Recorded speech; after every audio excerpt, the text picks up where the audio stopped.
여러분, 미국 조지아주에 880명만 일하는 공장이 있습니다.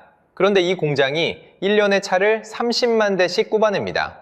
한 사람이 1년에 110대씩 만든다는 뜻입니다. 상식적으로 가능한 일일까요? 자, 여기서 핵심입니다. 그 공장은 한국 1위 기업 현대차의 미국 메타플랜트입니다. 사람 자리는 거의 다 로봇이 차지했습니다. 그리고 같은 일이 지금 한국 공장에서, 사무실에서, 콜센터에서 동시에 벌어지고 있습니다. 마이크로소프트는 6,000명을 잘랐고 그 자리의 30%는 AI가 메우고 있습니다. 여러분이 매달 받던 월급은 사라지지 않았습니다. 다만 다른 주머니로 옮겨가고 있을 뿐입니다. 오늘 그 주머니의 정체를 함께 파헤쳐 보겠습니다. 여러분, 솔직히 처음 이 숫자를 들으면 거짓말 같거든요. 미국 조지아주 엘라벨에 현대차가 새로 지은 공장이 하나 있습니다. 이름은 메타플랜트 아메리카. 부지가 약 1180만 제곱미터입니다. 쉽게 말하면요, 여의도 면적의 약 4배쯤 되는 땅덩어리예요. 그 거대한 공장에서 차를 1년에 30만 대씩 뽑아낼 계획입니다. 그런데 여기서 일하는 사람이 몇 명일 것 같으십니까? 880명입니다. 880명에 불과합니다. 여러분이 매일 아침 출근하는 사무실, 그 한 층에 보통 몇 명이 앉아 계시죠? 큰 회사라면 한 층에 200명에서 300명, 두세 개 층 합치면 880명이 나옵니다. 바로 그 인원이 여의도 4배짜리 공장 전체를 돌리고 있다는 뜻이잖아요. 상식적으로 생각하면 이게 가능한 그림이 아닙니다. 숫자로 보면요, 1인당 생산량이 더 충격적입니다. 880명이 30만 대를 뽑으면 1인당 약 110대입니다. 한국 울산 공장은 약 3만 1000명이 152만 대를 만드니까 1인당 49대거든요. 같은 회사, 같은 자동차인데 1인당 생산성이 약 2.3배 차이가 납니다. 그러면 사람이 빠진 자리에 누가 들어와 있느냐? 노란 로봇팔만이 아닙니다. 보스턴 다이내믹스가 만든 사조 보행 로봇이 라인 사이를 돌아다니면서 차체를 검사하고요. 휴머노이드 로봇 아틀라스가 부품을 옮길 자리도 이미 정해져 있습니다.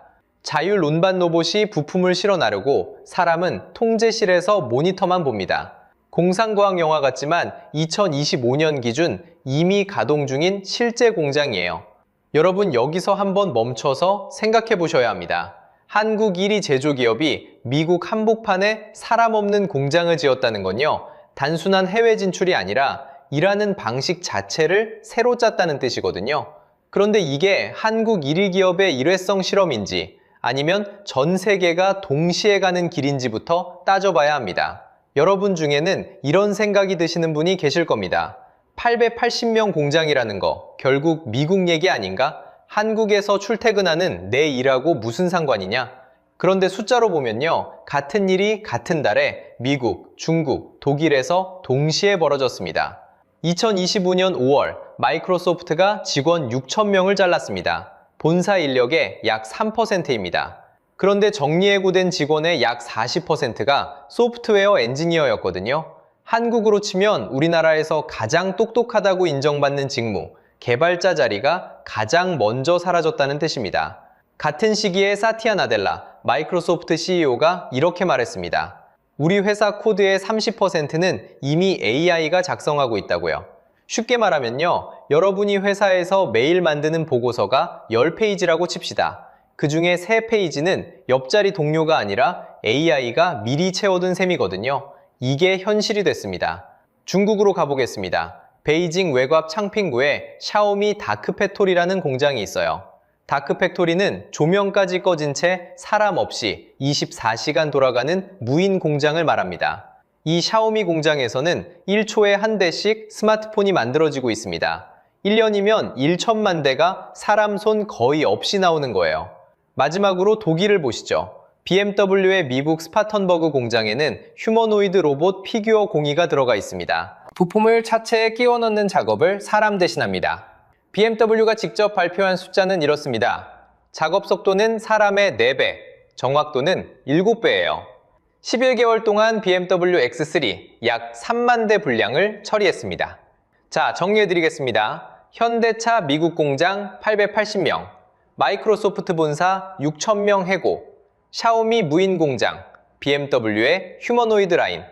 이게 다 2025년 한 해 안에 같이 벌어진 일입니다. 사람을 줄이는 흐름이 한 나라의 사정이 아니라는 게 확인되는 거예요. 여러분 중에는 그래도 그건 노조 강한 나라 얘기 아니냐고 생각하는 분이 계실 겁니다. 그런데 데이터는 정반대를 가리킵니다. 여러분 중에는 이런 댓글에 엄지척을 누르신 분이 계실 겁니다. 한국 노조가 하도 말썽을 부리니까 결국 현대차가 미국으로 도망간 거 아니냐, 큰 그림이 이거였구나 하고요.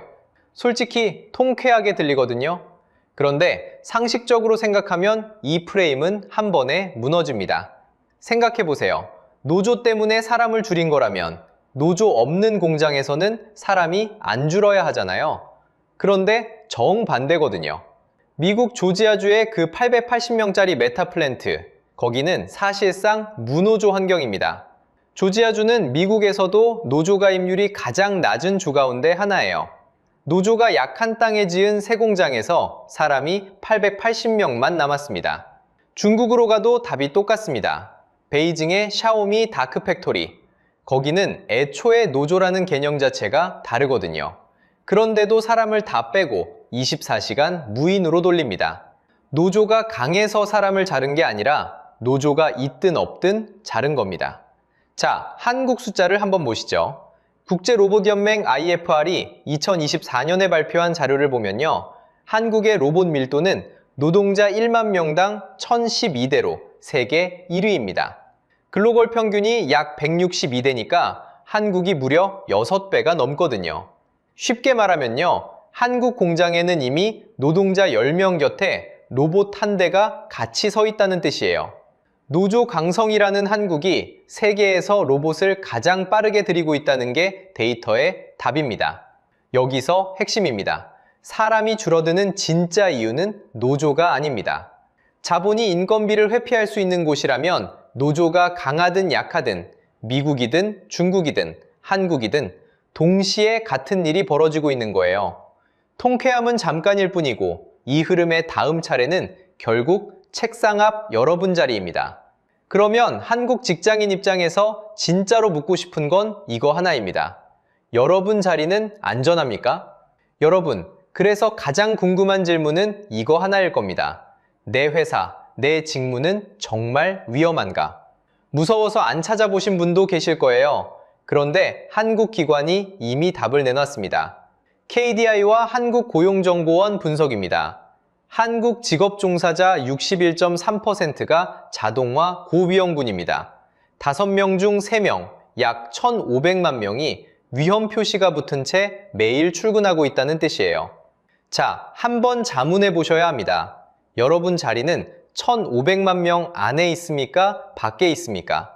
직무별로 들어가면 더 무겁습니다. 단순 노무직은 자동화 가능성이 90.1%로 나옵니다. 회계, 번역, 텔레마케터도 위험군 상위에 올라 있습니다. 모니터 앞에 앉아 있으면 안전한 시대는 지나갔어요. 쉽게 말하면요. 같은 양식의 보고서, 외국어 옮기기, 정해진 멘트 응대는 AI가 먼저 가져갑니다.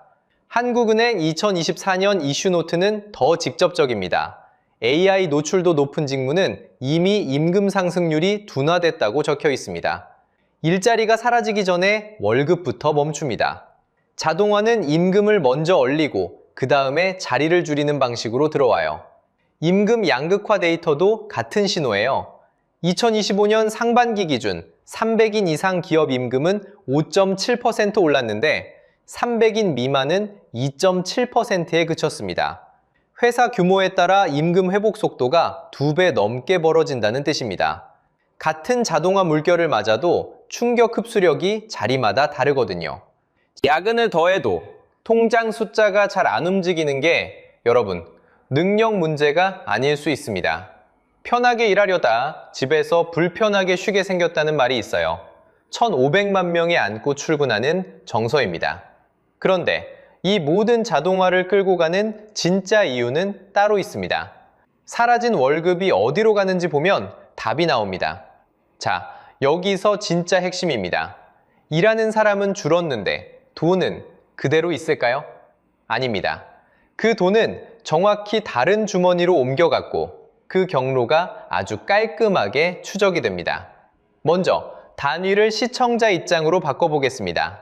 한국 직장인 1명, 연봉을 약 7천만 원이라고 잡겠습니다. 회사가 그 자리 하나를 자동화로 없앤다고 칩시다.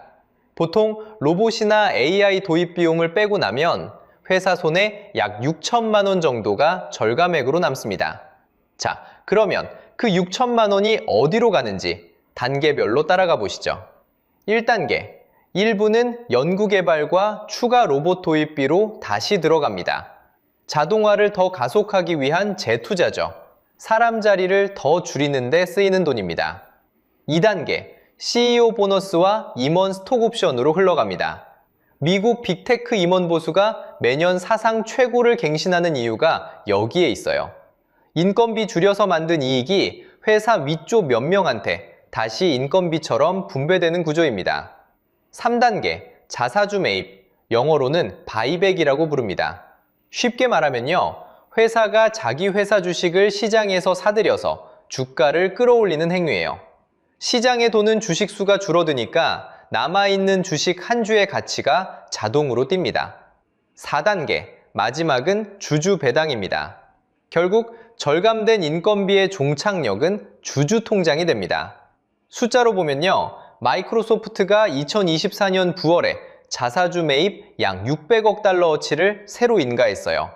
우리 돈 약 80조 원 규모의 추가 매입 한도입니다. 그리고 이듬해 직원 약 6천 명을 잘랐죠.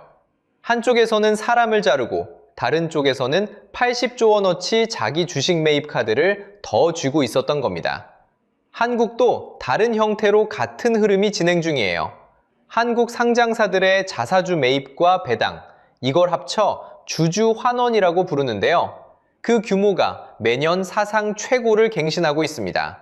그 사이 임금 인상률은 정체되고 대기업과 중소기업 직원 사이 임금 격차는 갈수록 벌어지고 있죠. 다시 말해 회사가 번 돈을 직원 월급으로 더 쓰는 게 아니라 주주에게 먼저 돌려주는 구조가 굳어지고 있다는 뜻입니다. 미국은 더 노골적입니다. 미국 노동분배율은 회사가 번 돈 100원 중에 직원 월급으로 돌려준 비율인데요. 약 20년 사이에 65%에서 58%까지 7%포인트가 빠졌습니다.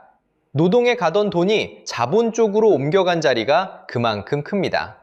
여러분이 매달 받던 월급 봉투 한 귀퉁이가 매년 조금씩 잘려서 회사 주가 그래프 위로 옮겨가고 있다는 뜻입니다. 결국 7천만 원짜리 일자리 한 개를 없애서 회사에 남는 건 고작 6천만 원 절감인데 그 6천만 원이 직원이 아니라 주식 한 주 가격으로 옮겨갑니다. 다시 한번 머릿속으로 계산해 보세요.